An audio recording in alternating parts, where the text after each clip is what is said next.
The Old Woman and the Tramp. There was once a tramp who went plodding his way through a forest. The distance between the houses was so great that he had little hope of finding a shelter before the night set in, but all of a sudden he saw some lights between the trees. He then discovered a cottage, where there was a fire burning on the hearth. How nice it would be to roast oneself before that fire, and to get a bite of something, he thought, and so he dragged himself toward the cottage. Just then an old woman came toward him. "Good evening, and well met," said the tramp. "Good evening," said the woman. "Where do you come from?" "South of the sun, and east of the moon," said the tramp. "And now I am on the way home again, for I have been all over the world with the exception of this parish," he said. "You must be a great traveler, then," said the woman. "What may be your business here?" "Oh, I want a shelter for the night," he said. "I thought as much," said the woman, "but you may as well get away from here at once, for my husband is not at home, and my place is not an inn," she said. "My good woman," said the tramp, "you must not be so cross and hard-hearted,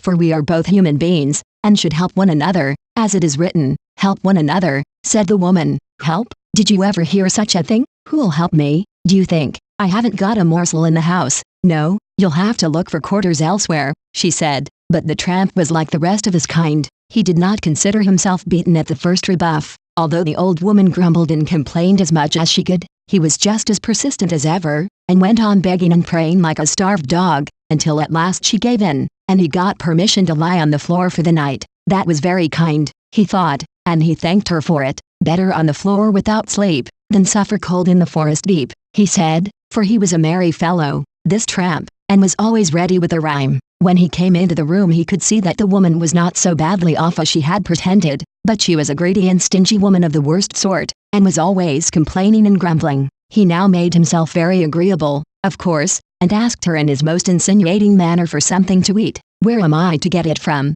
said the woman. "I haven't tasted a morsel myself the whole day." But the tramp was a cunning fellow. He was. "Poor old granny, you must be starving," he said. Well, I suppose I shall have to ask you to have something with me." "Then, have something with you," said the woman. "You don't look as if you could ask anyone to have anything. What have you got to offer one, I should like to know?" "He who far and wide does roam sees many things not known at home, and he who many things has seen has wits about him and senses keen," said the tramp. "Better dead than lose one's head. Lend me a pot, granny." The old woman now became very inquisitive, as you may guess, and so she let him have a pot. He filled it with water and put it on the fire, and then he blew with all his might till the fire was burning fiercely all round it. Then he took a 4-inch nail from his pocket, turned it 3 times in his hand, and put it into the pot. The woman stared with all her might. "What's this going to be?" she asked. "Nail broth," said the tramp, and began to stir the water with the porridge stick. "Nail broth?" asked the woman. "Yes, nail broth," said the tramp.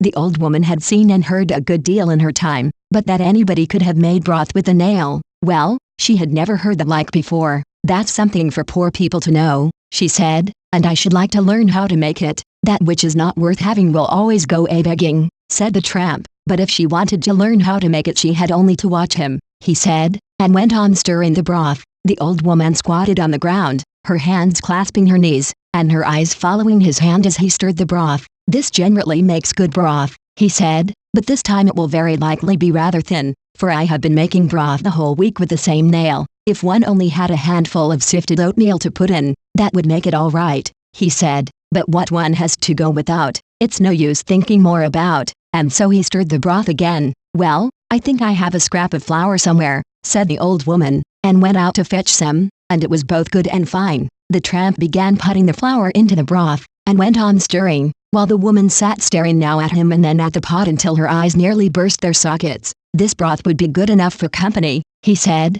putting in one handful of flour after another. "If I had only a bit of salted beef and few potatoes to put in, it would be fit for gentle folks, however particular they might be," he said. "But what one has to go without, it's no use thinking more about." When the old woman really began to think it over, she thought she had some potatoes, and perhaps a bit of beef as well, and these she gave the tramp, who went on stirring, while she sat and stared as hard as ever. "This will be grand enough for the best in the land," he said. "Well, I never," said the woman, "and just fancy, all with a nail." He was really a wonderful man, that tramp. He could do more than drink a sup and turn the tankard up. He could, if one had only a little barley and a drop of milk, we could ask the king himself to have some of it, he said, for this is what he has every blessed evening, that I know, for I have been in service under the king's cook." He said, "Dear me, ask the king to have some." "Well, I never," exclaimed the woman, slapping her knees. She was quite awestruck at the tramp and his grand connections.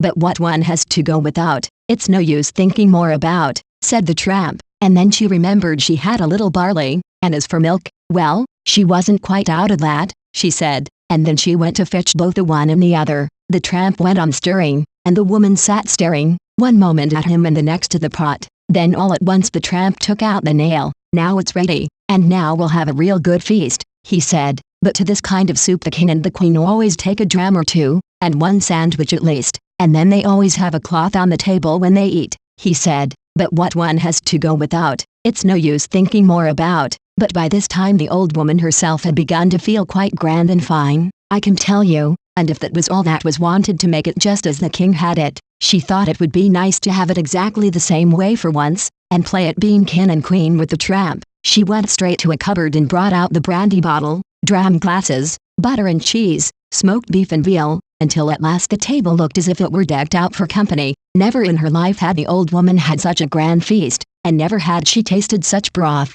and just fancy, made only with a nail. She was in such a good and merry humor at having learned such an economical way of making broth that she did not know how to make enough of the tramp who had taught her such a useful thing. So they ate and drank and ate, until they became both tired and sleepy. The tramp was now going to lie down on the floor, but that would never do, thought the old woman. No, that was impossible. Such a grand person must have a bed to lie in, she said. He did not need much pressing. "It's just like the sweet Christmas time," he said, "and a nicer woman I never came across." "Ah, well, happy are they who meet with such good people," said he, and he lay down on the bed and went asleep. And next morning, when he woke, the first thing he got was a good breakfast. When he was going, the old woman gave him a bright dollar piece. "And thanks, many thanks, for what you have taught me," she said. "Now I shall live in comfort, since I have learned how to make broth with a nail." "Well, it isn't very difficult if one only has something good to add to it," said the tramp as he went his way. The woman stood at the door staring after him. "Such people don't grow on every bush," she said.